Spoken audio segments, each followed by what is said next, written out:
지난 성탄절은 성탄의 진실, 오늘은 송년주일을 맞이해서 시간의 진실, 이런 말씀으로 말씀을 드리겠습니다. 사람이 보통 때는 잘 의식하지 못하지만 피할 수 없고 떠날 수 없고 관계된 삶 속에서 가장 절실하게 유관하고 절박한 것이 무엇일까? 물론 인생들에게 있어서 이 절박한 것은 여러 가지가 있다고 봅니다. 우리 노년들이 늘 기억하는 건강이라든지 또 가족이나 친족 또 의로운 생활 이런 것들 다 모두 인생 안에게 절박한 것입니다만, 그러나 사실 평소에 잘 느끼지도 못하지만 절대로 피할 수 없는 것, 정말로 관계된 것은 다름 아닌 시간이라고 하는 것입니다. 시간, 세월 피할 수 있습니까? 왕후장생이라도 때로는 이것은 누구라도 절대로 시간을 모른 척 할 수 있느냐, 시간을 소홀히 다룰 수 있느냐는 얘기입니다. 시간은 물론 그 느끼고 살아가는 사람에 따라서 다르게 생각되고 그 인식 자체가 다르다고 하지만, 여하튼 시간은 어쩌면 그 사람 자신일 수도 있고 그 사람의 생명일 수도 있다는 이야기입니다.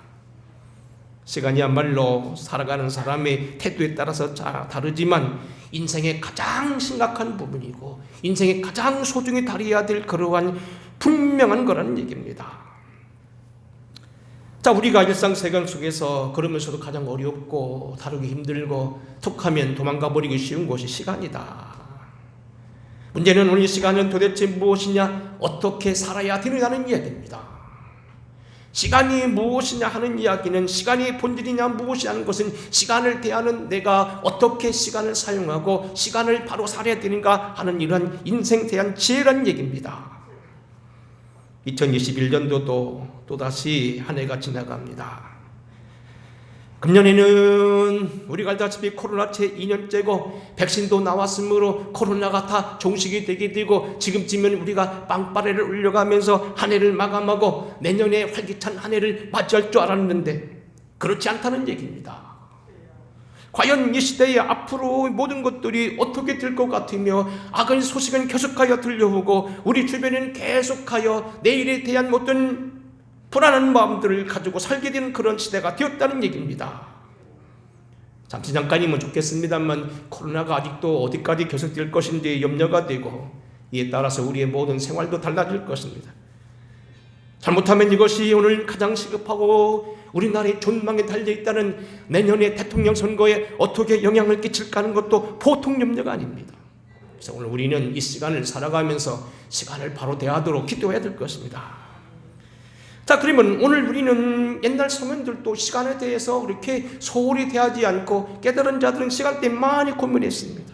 물론 그래서 우리가 여러 각도에서 성경을 중심으로 했던 성인들에 대한 이야기를 들어보겠습니다. 하나님의 사는 모세는 시간에 대해서 시편 90편에서 이렇게 기도합니다. 우리의 모든 날이 주의 분노 중에 지나가며 우리의 평생의 순식간에 다하였나이다. 우리의 연수가 70이요 강건하면 80이라도 그 연수의 자랑은 수고와 슬픔뿐이요 신속히 가니 우리가 날아가나이다. 누가 주의 분노의 누움을 알며 누가 주의 진노의 두려움을 알리이까. 우리에게 우리 날 계수함을 가르치사 지혜로운 마음을 얻게 하소서 그랬습니다. 세월이 빨리 가는 세월, 하나님의 진노 속에 있게 됐다고 하는 이런 시간을 살아가면서 모세가 기도한 것은 빨리 가는 이 세상에서 세월 사는 지혜를 주시옵소서. 그리고 마지막 절에 보면 이렇게 말합니다. 여호와여 돌아오소서. 언제까지이니까 주의 종들을 불쌍히 여기소서.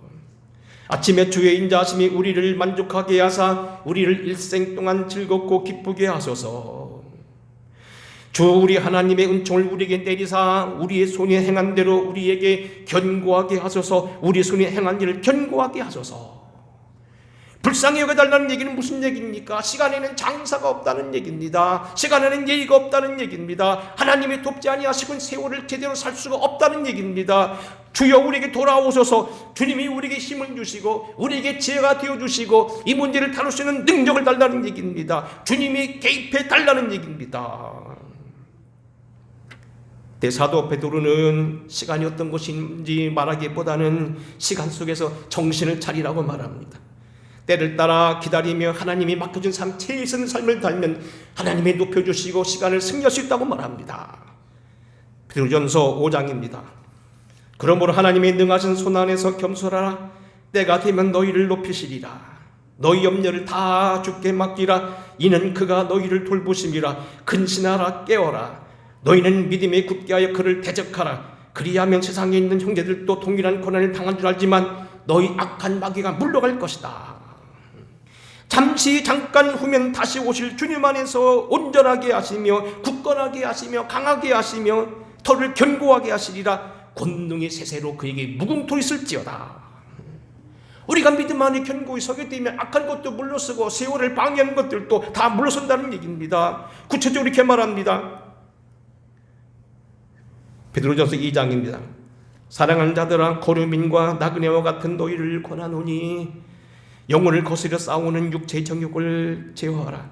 너희가 이방인 중에서 행실을 선하게 가져 너희를 악행한다고 비판하는 자들에게 너희 선한 일을 보고 오시는 날에 하나님께 영광을 돌리게 하라.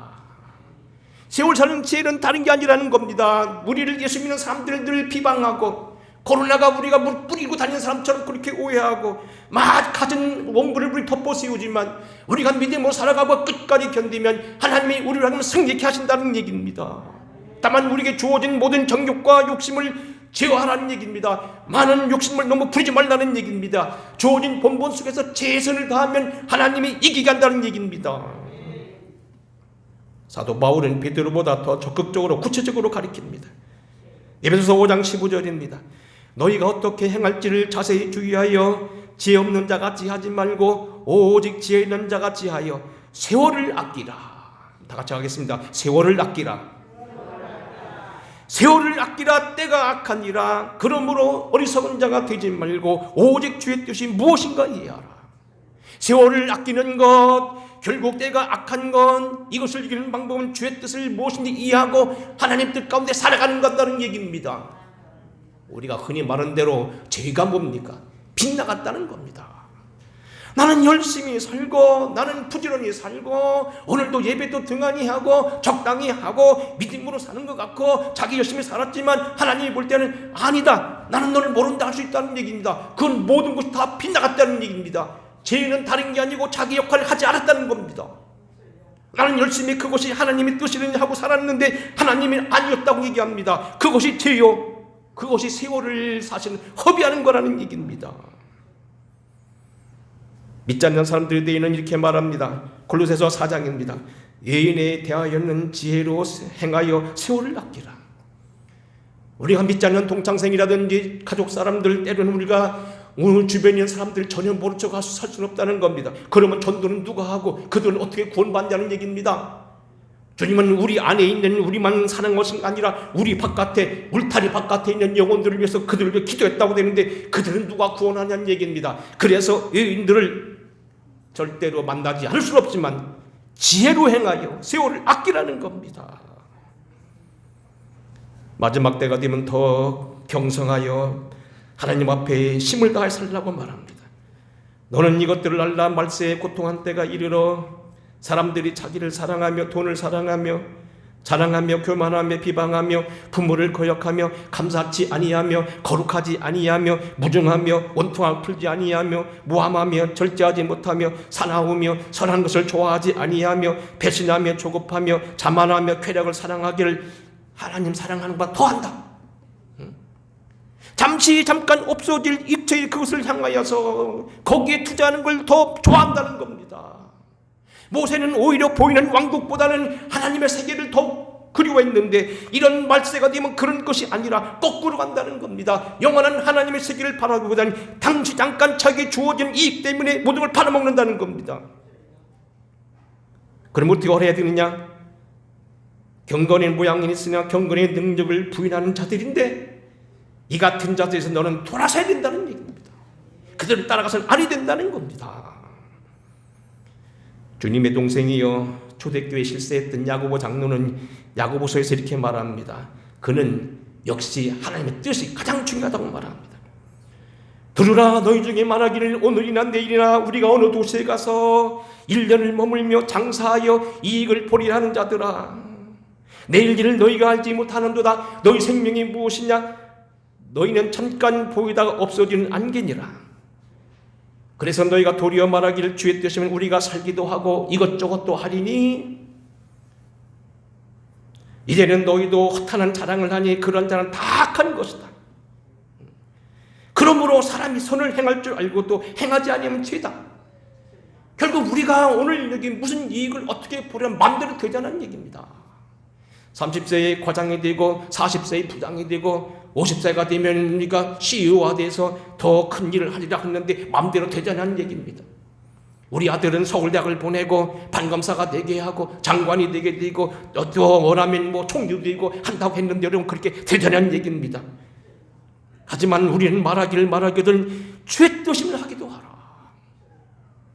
놀라운 얘기는 아브라함 링컨이 이런 말을 했습니다. 자기는 한 번도 대통령이 되고자 욕심 부린 적 없다는 겁니다. 자기는 믿음 안에 살면서 믿음의 최선의 삶을 살다 보니까 가난한 생활을 벗어나서 변호사도 되고요. 열심히 살다 보니까는 뭡니까? 자기는 이제 그 하원의원도 되고 상원의원도 되고 결국은 대통령이 되었다는 얘기입니다. 하나님의 뜻을 따라 살려고 노력하다 보니까 하나님이 자기 그렇게 썼다는 얘기입니다. 바로 그걸 말하는 겁니다. 우리가 행함도 중요하지만 주의 뜻이 무엇인지 분별하는 것, 그것이 세월의 가장 큰 지혜이다. 역사상 시간에 대해서 말하고 있는 사람들이 많이 있었습니다만 가장 두드러진 사람은 어거스틴이라는 그러한 신학자입니다. 기독교 역사상 사상 최고의 신학자라고는 어거스틴은 시간에 대해서 많은 시간을 할애하고 거기에 대한 이론을 제공합니다. 한번 여러분 한번 들어보시기 바랍니다. 특별한 사람입니다. 어거스틴은 시간도 피조물이라고 봤습니다. 하나님만이 영존하고 하나님만이 영원하시고 예수 그리스도만이 시간이 끝이 없고 누가 부모인지 누가 마지막인지 모를 만큼 그는 영원하시지만은 시간조차도 창조 앞에서는 뭡니까? 피조물이라는 겁니다. 그래서 하나님은 모든 법을 초월하지만 때를 막론하고 하나님 말씀은 그대로 적용된다는 겁니다. 그래서 우리가 창세기에 나와 있는 아담이 범죄한 범죄를 지금도 유효하다는 얘기고요. 예수님 당시에 했던 법이 지금도 우리에게 유효하다는 얘기입니다. 왜? 하나님은 피조물이 하나님 시간은 피조물이기 때문에 하나님의 법은 모든 것을 초월하여 영원하다는 겁니다. 그도 그럴 것이 우린 베드로전서에서 베드로의 특별한 것을 보게 됩니다.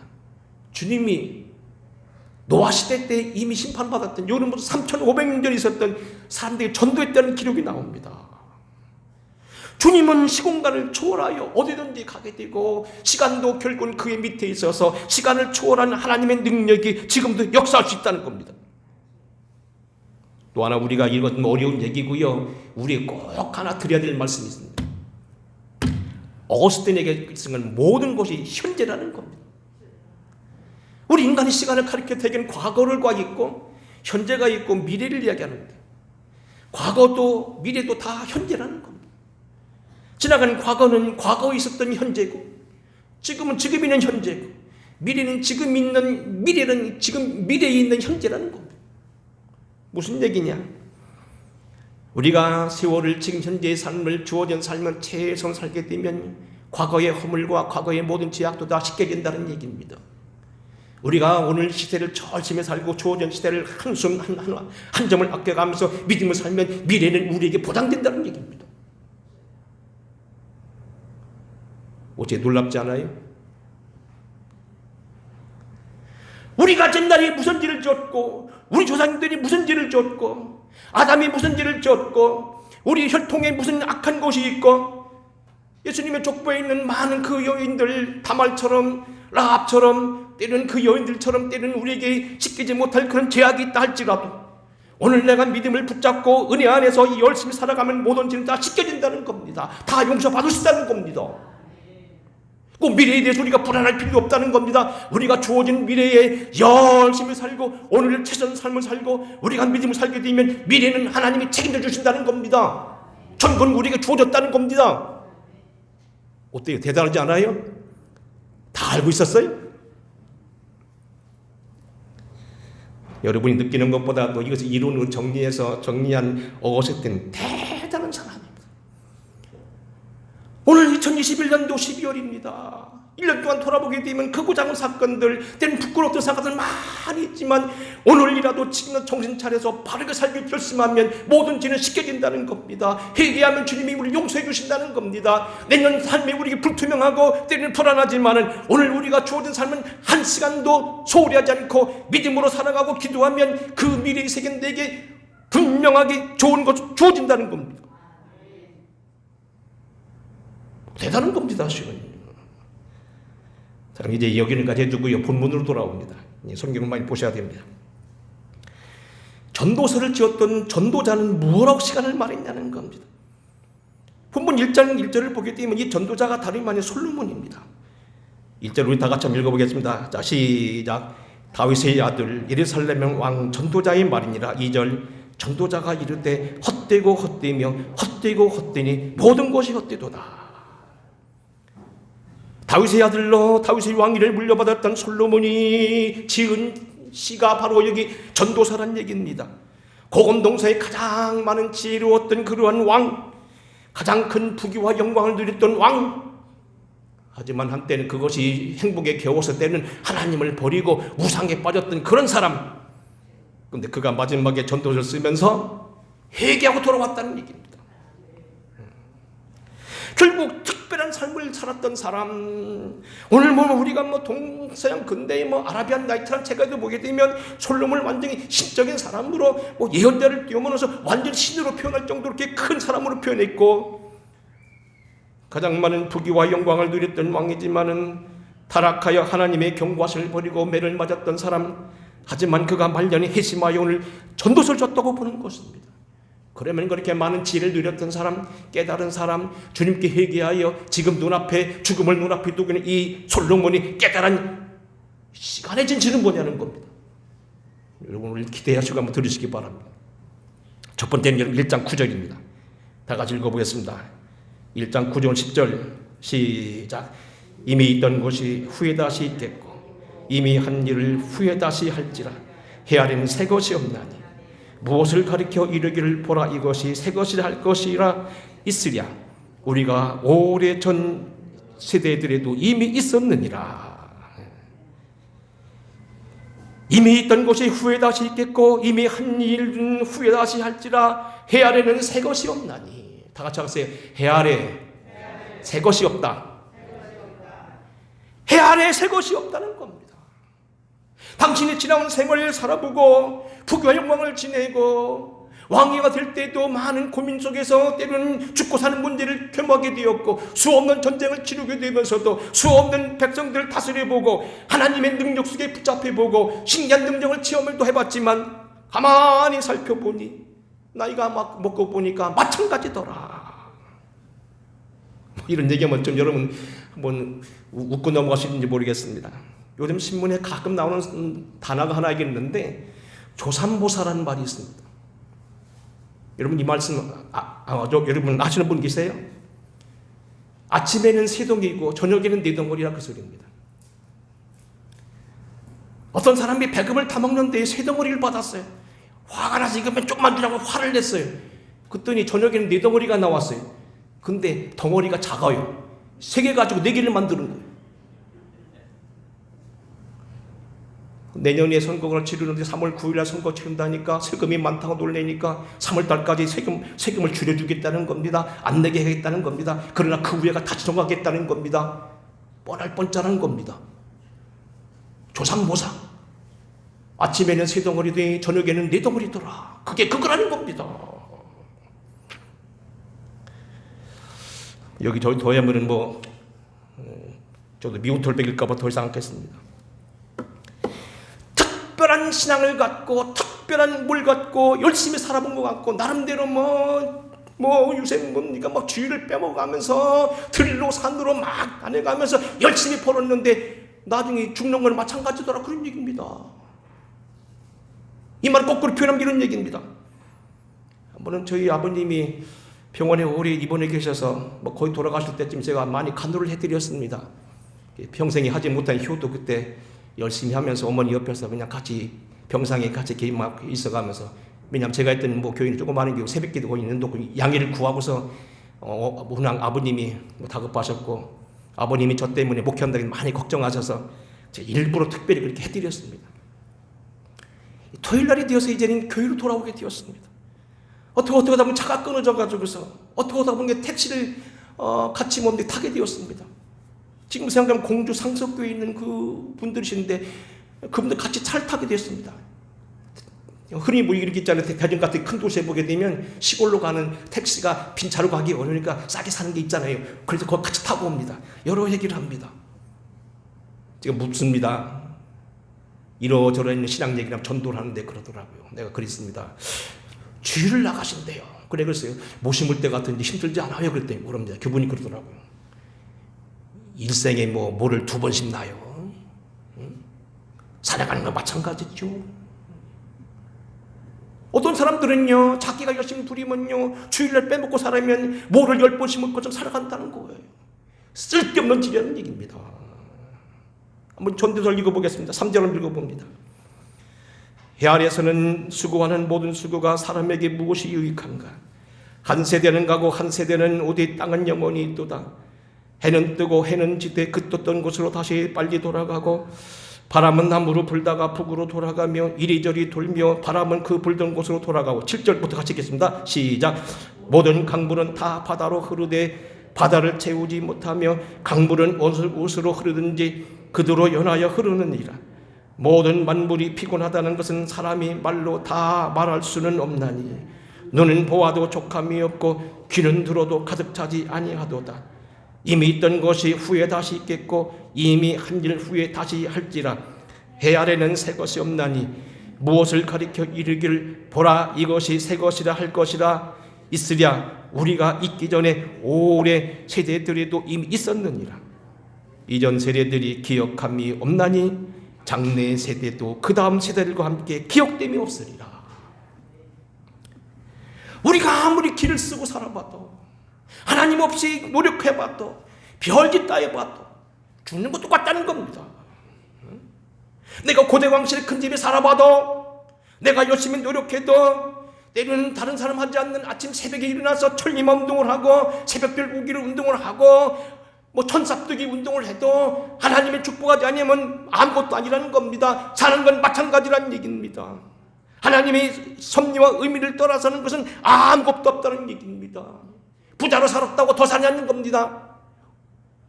요즘도 가만히 보면 여러분 뭡니까? 운동선수들이 장수할 것 같아도 그렇지 않습니다. 잘 보세요. 운동선수들, 육상선수들이 되게 빨리 죽습니다. 왜?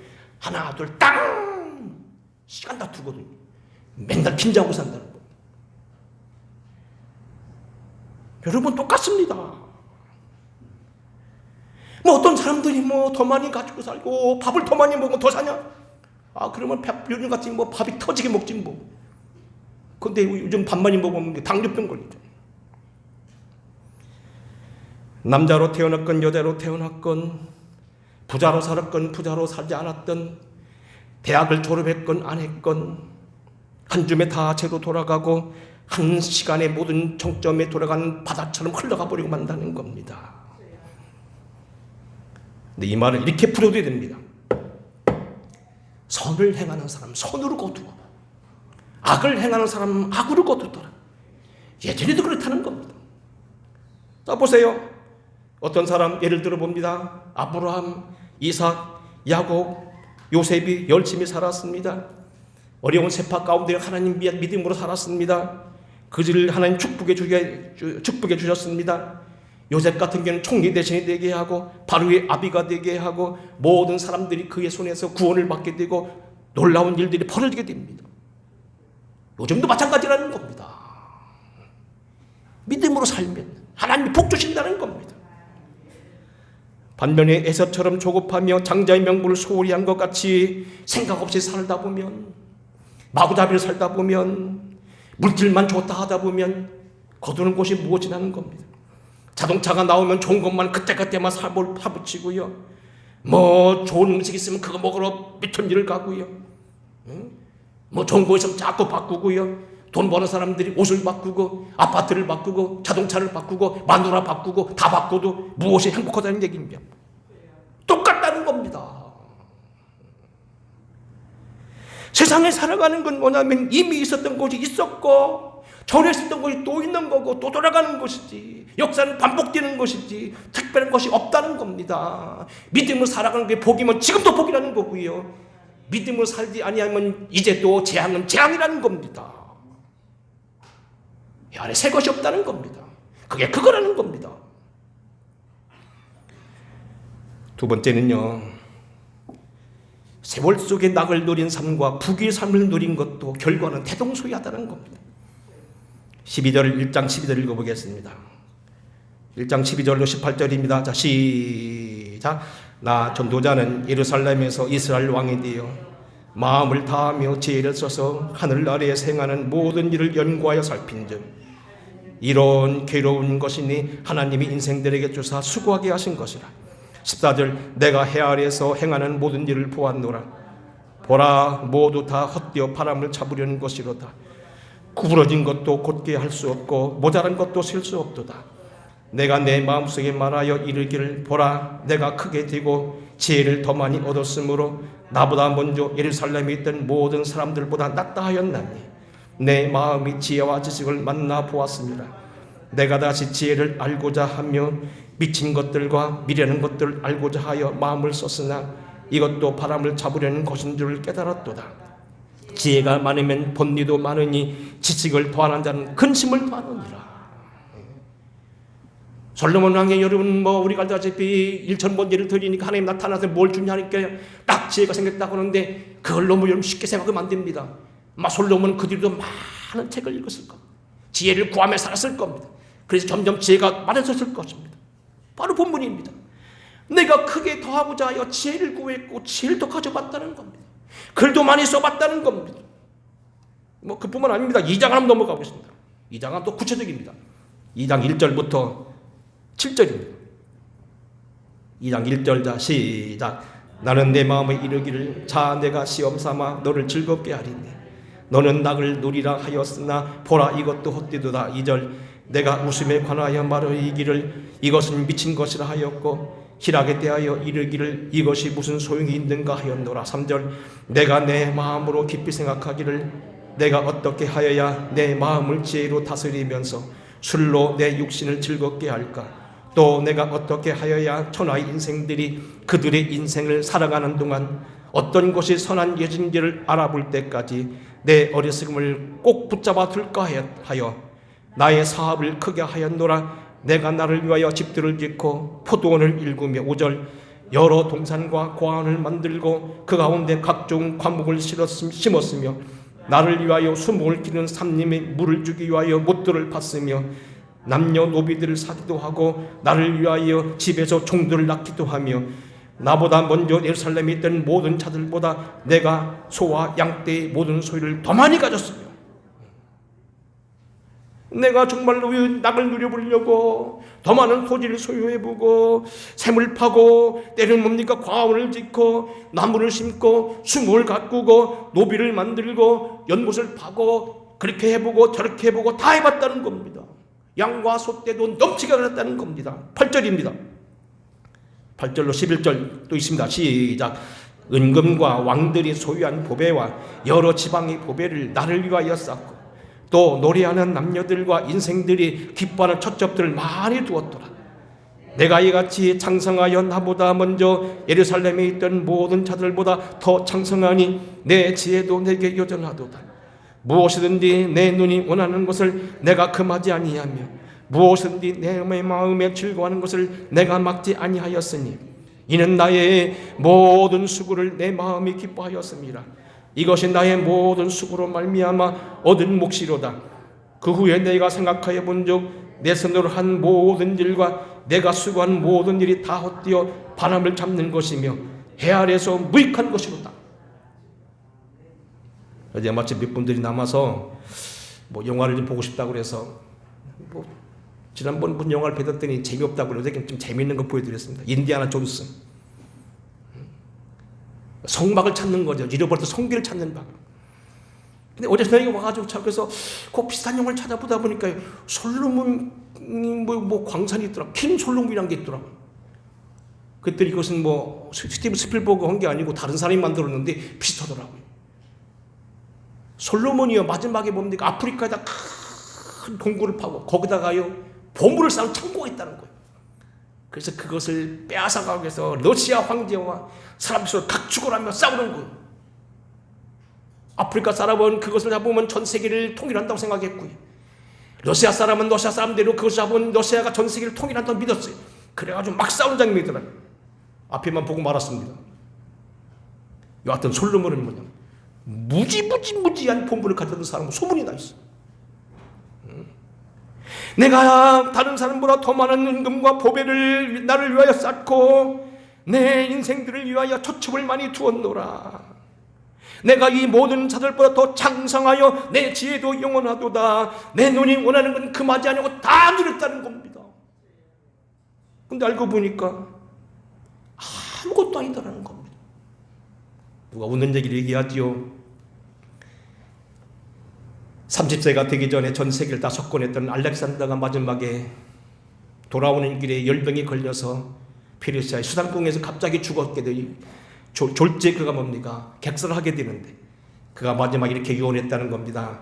관 양쪽에 구멍을 2개 뚫어 손을 내놓게 하라. 근데 그건 거짓말이죠. 왜냐하면 알렉산더는 죽을 때요 누군지 모르고 죽었어요. 인사불성이 돼가지고 열병 나서 그냥 죽었어요. 유언할 사이도 없었습니다. 그냥 2번의 얘기겠지. 세상에 좋다고 하는 거 다 가져보고 다 먹어보고 거기 술도 나오죠. 다 마셔보고 수해보고 창고 쌓아놓고 책도 써보고 하늘의 별부터 밑에 있는 담장에 있는 우설쪽까지 땅속에 숨은 해쪽까지 다 자기가 놀이해서 썼는데 피곤하다는 겁니다. 다 헛되었다는 겁니다. 오늘 설교를 위해서 조금 여러분 한번 좀 어려운 한 예화를 한번 들어보겠습니다. 파우스트 이야기입니다. 독일이 가장 자랑하는 최고의 문학가가 괴테입니다. 괴테 파우스트. 유명한 사람입니다. 종교심리학자 가운데서 구스타프 칼 융이라는 사람은 어쩌면 자기 할아버지 가운데 하나가 괴테였을 거라고 하면서 그를 자랑하고 은근히 그것을 암시하는 글을 봤습니다. 그럴 만큼 괴테는 유명한 사람입니다. 괴테가 60년에 걸쳐 쓴 작품이 파우스트입니다.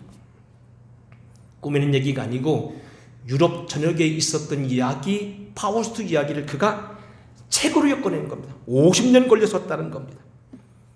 시간이 많지 않기 때문에 하지만 여러분 그 설교 본문 여기 요약헌 좀 나와 있으니까 한번 읽어보시고 이런 얘기예요.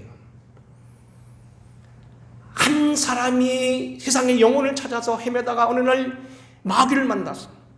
자기 영혼을 건져주는 대신 자기가 먹고 원하는 걸 다 해보기 원합니다. 파우스트 박사입니다.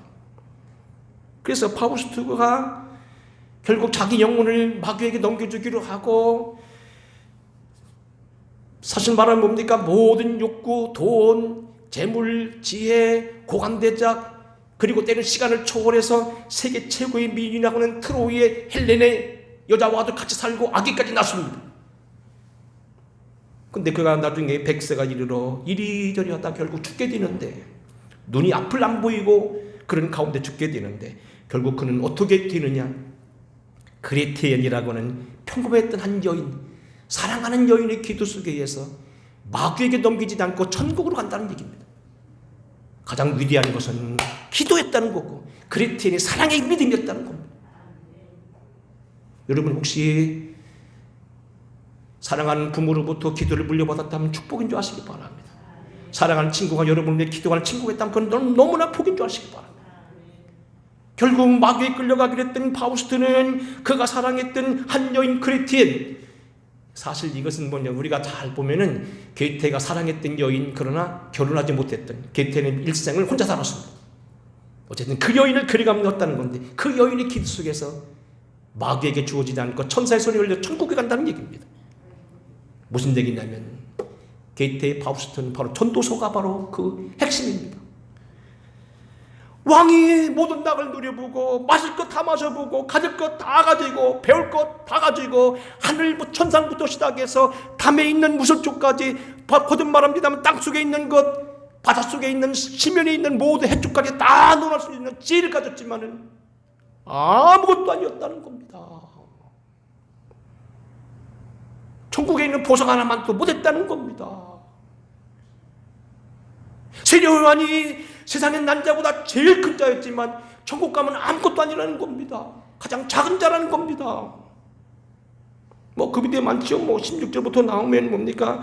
내가 크게 되고 지혜를 많이 얻었으므로, 내가 내 마음의 지식과 지식을 많이 만나보았으므로. 17절입니다. 내가 다시 지혜를 잡으려 하여 미친 것을 알고자 마음을 썼다고 얘기합니다.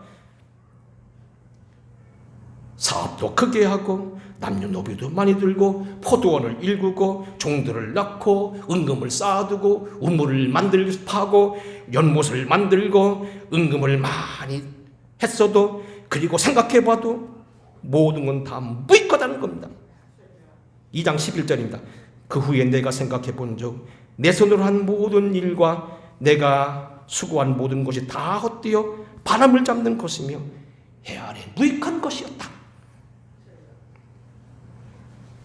다 모든 것이 무익다는 겁니다. 그럼 결론은 뭐냐? 그러면 솔로몬의 전도서는 염세주의로 끝나는 거냐? 아니라는 겁니다. 12장입니다. 13절입니다.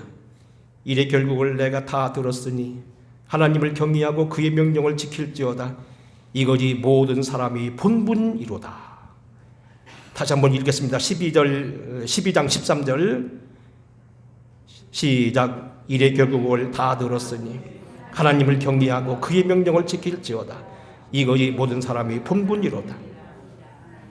모든 것이 다 동일하고 특별한 것이 없고 모든 것이 다 헛되다고 해서 헛된 거 아니라는 겁니다.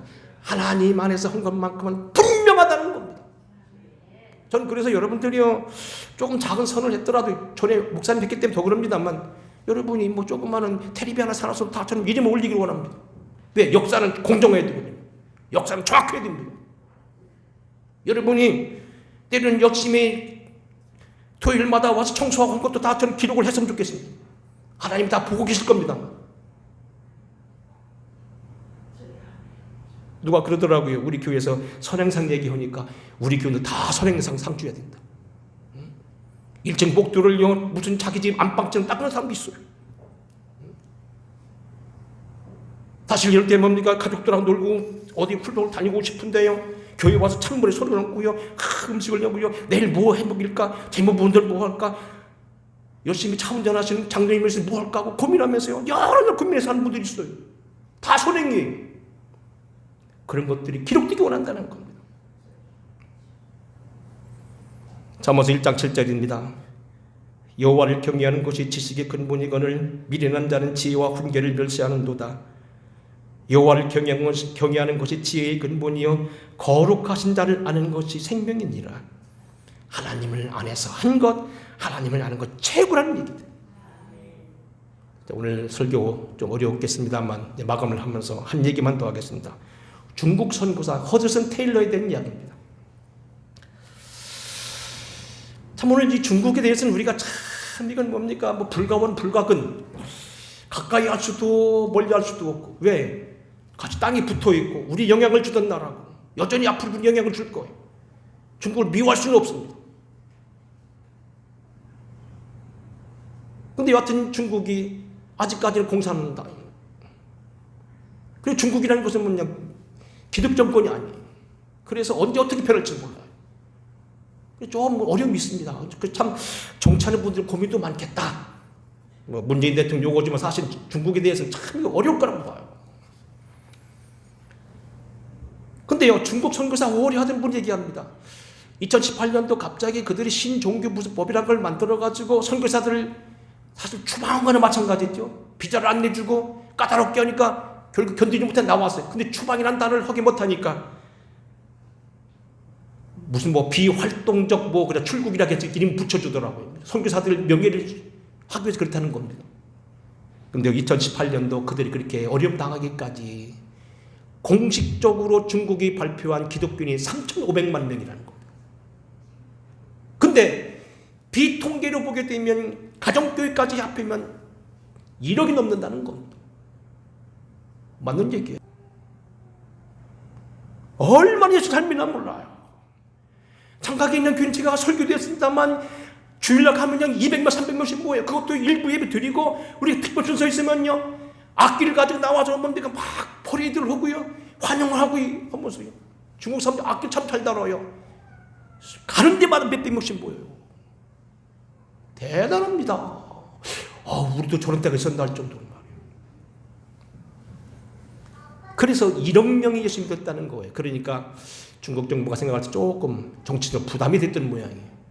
그래서 이거 더 크기 전에 잡아야 된다 해서 막 그런 것 같아요. 근데 문제는 잘 보세요. 중국이 현재 지금 잠재적인 선교 대국으로서요, 1억 명 이상 믿게 되기까지 누가 있었느냐? 많은 선교사들이 있었지만 특별히 허드슨 테일러라는 사람이 있습니다. 영국 귀족 출신입니다. 그의 형도 상원의원입니다. 아주 귀족입니다. 집안에만 가만히 있어도 영지만 가지고도 충분히 먹고 살 수 있는 큰 부잣집 아들입니다. 그런데 이가 은혜를 받습니다. 그의 어머니와 여동생이 기도하면 그 선교사로 파송을 권유하고 이가 결국 모든 걸 포기하고 선교사가 되어 옵니다. 당시 선교사로 온다는 건 중국으로 오는 거랑 마찬가지였습니다. 왜? 중국의 서양 사람들이 지금 좋은 감정 갖지 않고 있어요. 아편 전쟁이 있었죠. 뭐 의화단 사건이 있었죠. 백년 사건이 있었죠. 아주 둘이 날카롭게 대결할 때 선교가 안 되는 거예요. 더구나 허드슨 테일러가 가자마자 선교 본부에 전보가 왔습니다. 더 이상 선교 지원을 할 수 없어서 우리가 불가하다고 생각하니까 귀국하시오. 근데 허드슨 테일러 남아 있습니다. 혼자 거기서 시작합니다. 중국 옷을 입고 당시 청나라 사람들처럼 변발을 하고, 그리고 그들과 똑같이 복장을 하고 내 집으로 들어갑니다.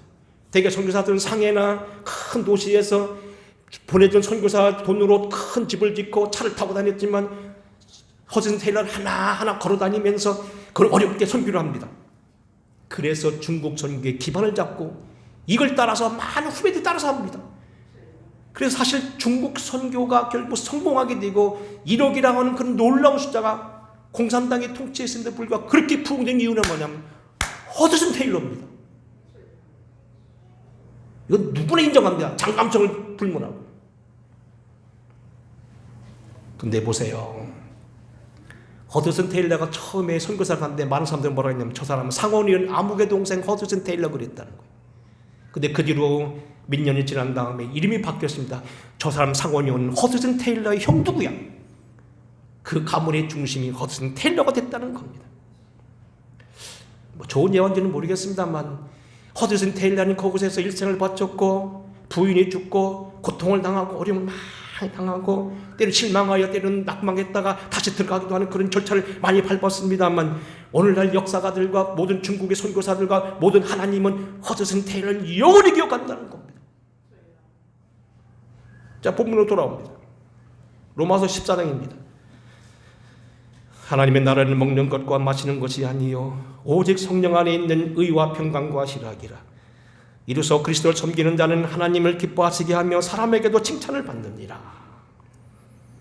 예수께서 이르시되 내가 진실로 너에게 이르노니 나와 복음을 위하여 집이나 형제나 자매나 어머니나 아버지나 자식이나 전토를 벌인 자는 현세에 있어 집과 형제와 자매와 어머니와 자식과 전토를 100배나 받되 박해를 겸하여 받고 내세에 영생을 받지 못할 자가 없느니라.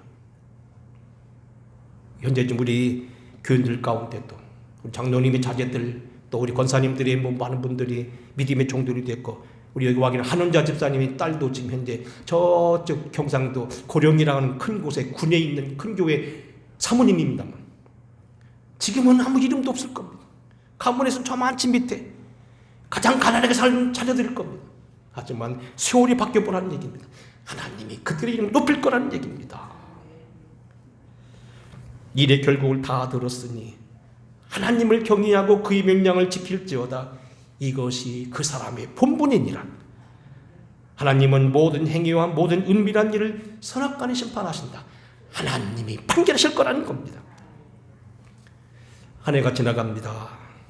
한 해 동안 여러분 어떻게 사셨습니까? 저는 여러분들이 사랑해 주시고 아껴 주셔서 행복하게 살았습니다. 아직도 우리 시대는 불투명하고 우리 때는 오리무중이고 때는 힘들지만 분명을 말하고 오늘 내가 주어진 시간들을 성실히 살면 하나님이 책임져 주실 것이고 우리의 허물과 누명과 잘못된 걸 벗겨 주실 거라는 얘기입니다. 어떻게 세상을 살아야 될까요? 시간 사는 지혜입니다. 솔로몬에게서 배우시기 바랍니다. 동일합니다. 새 것이 없습니다. 열심히 살면 열심히 살면 하나님 책임져주실 것이고, 우리가 소홀히 살면 소홀한 만큼 헛된 걸 거두게 될 것입니다. 심는 대로 거둔다고 했습니다. 좋은 것을 거두시기 바랍니다. 모든 것이 낙도 부기도 다 지나간 세월이 끝나버릴 것입니다. 오직 하나님만이 모든 것입니다. 일의 결국을 다 들었나니 하나님을 경외하고 그의 명령을 지킬지어다. 이것이 모든 사람의 본분이니라. 오늘도 깨달은 모양으로 주님의 본분, 주님과 함께 동행하는 저와 여러분 되기를 주의 이름으로 축원합니다. 고마우신 아버지, 오늘도 종들에게 한 해를 살게 하시고 한 해를 마감할 수 있게 하셨습니다. 세월을 살아가며 우리 또한 연약한 것을 고백하오며 주님 앞에 실상을 말하오니, 주여 우리가 주님과 동행하며 믿음으로 살아가는 담대함을 허락하여 주시옵소서. 사람의 본분, 주님과 동행하는 것 이상이 없음을 깨닫고 주님과 함께 동행하며 영광 돌리는 삶 되게 하시옵소서. 예수님 거룩하신 이름 받들어 간절히 기도하고 축복하옵나이다. 아멘.